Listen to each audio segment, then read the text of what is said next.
और युद्ध में क्या यूक्रेन की हार होने वाली है? क्या ज़ेलेंस्की और उनकी सेना रूस के सामने सरेंडर करने वाली है?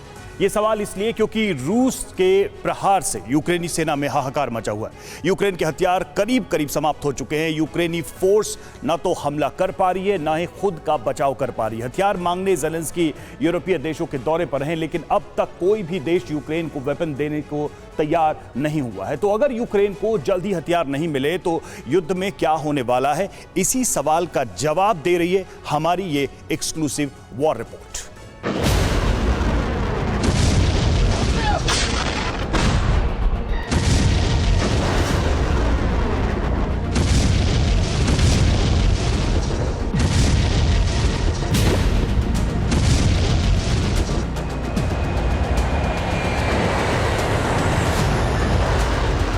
चौबीस घंटे में युद्ध 180 डिग्री बदल गया।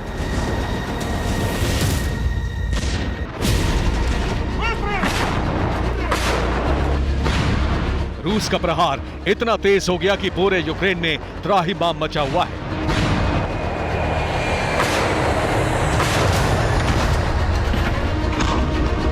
ये वॉर जोन से आई विध्वंस की वो तस्वीरें हैं जो दिल दहला रही हैं।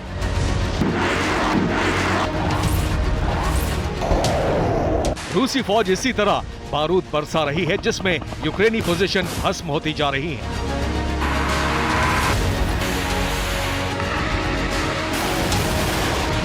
रूस की मिसाइल स्ट्राइक से न सिर्फ यूक्रेनी सेना तबाह हो रही है, बल्कि मैदान जंग में उसकी कब्र खुद रही है। रूस पश्चिमी देशों के हथियारों को टारगेट कर रहा है। कुछ ही दिनों की लड़ाई में यूक्रेन के हथियार खत्म हो चुके हैं।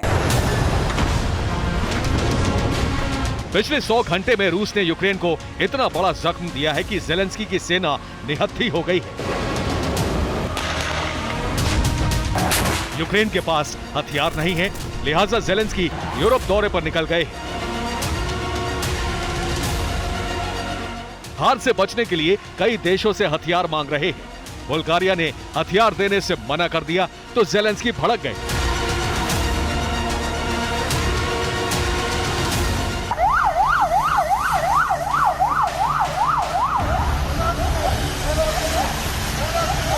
बुल्गारिया में ज़ेलेंस्की का सड़क पर विरोध हुआ। एक पादरी ने उनका रास्ता रोकने की कोशिश की।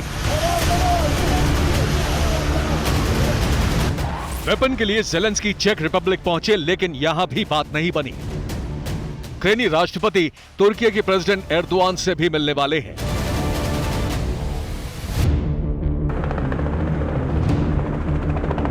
युद्ध में यूक्रेन के हथियार खत्म हो चुके हैं, उसे दूसरे देशों से हथियार नहीं मिल रहे हैं। तो सवाल यही है कि अब यूक्रेन क्या करेगा?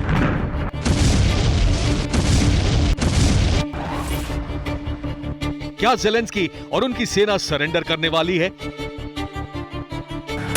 फिलहाल युद्ध के मैदान से यही संदेश और संकेत आ रहे हैं। रूस किस तरह से यूक्रेन में संहार कर रहा है, उसकी रिपोर्ट देखिए। ज़ेपोरिजिया में रूस ने मिसाइलों से ताबड़तोड़ हमला किया।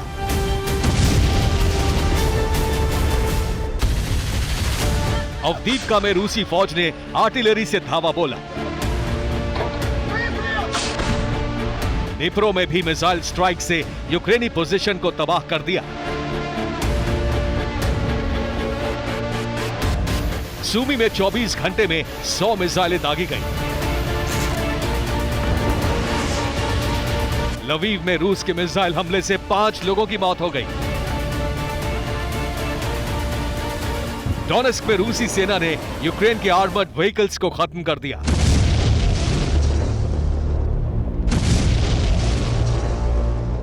रूस ने ब्लैक सी से मिसाइलों की बरसात की। रूसी मिसाइलों के टारगेट पर नेटो के हथियार थे। रूस की मिसाइल स्ट्राइक में न सिर्फ पश्चिमी देशों के टैंक और आर्मर्ड व्हीकल्स ध्वस्त हो गए, बल्कि 500 से ज्यादा जवानों की जान चली गई।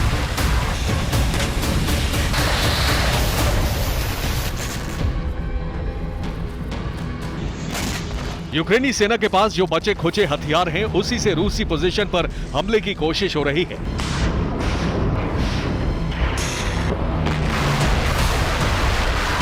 यूक्रेन ने डोनेस्क में हमला किया। अटैक में 6 लोगों की मौत हो गई।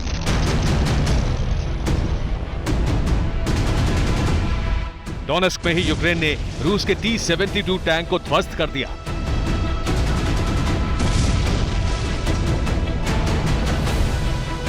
ज़ेपोरिजिया में भी रूस के T-90 टैंक को बर्बाद कर दिया गया। ज़ेपोरिजिया में यूक्रेन ने रूस के ग्रैड रॉकेट लॉन्चर को तबाह कर दिया। इसी तरह बाखमुत में भी यूक्रेनी फोर्स रूसी सेना से मुकाबला कर रही है।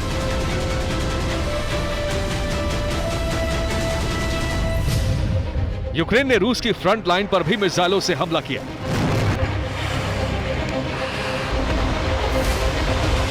लेकिन यूक्रेनी फोर्स का जंगी जज्बा बेकार साबित हो रहा है, क्योंकि उनके पास ना तो एडवांस हथियार हैं और ना ही रसद।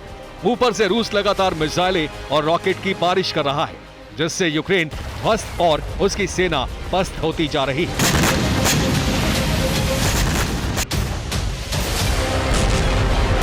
तो सवाल यही है कि क्या यूक्रेन अब हार के मुहाने पर खड़ा है? क्या यूक्रेन को अब हार से कोई नहीं बचा सकता?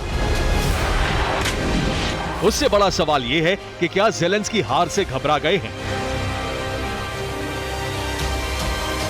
क्या 11 जुलाई को नेटो समिट में यूक्रेन के खिलाफ कोई बड़ा और कड़ा फैसला होने वाला है? क्या ज़ेलेंस्की यूरोपीय देशों को मनाने में जुटे हैं? क्या वो इसलिए यूरोपीय देशों के दौरे पर हैं? ये वो सवाल हैं जिनका जवाब जल्द ही मिलने वाला है। Bureau report, TV9 Bharatvarsh.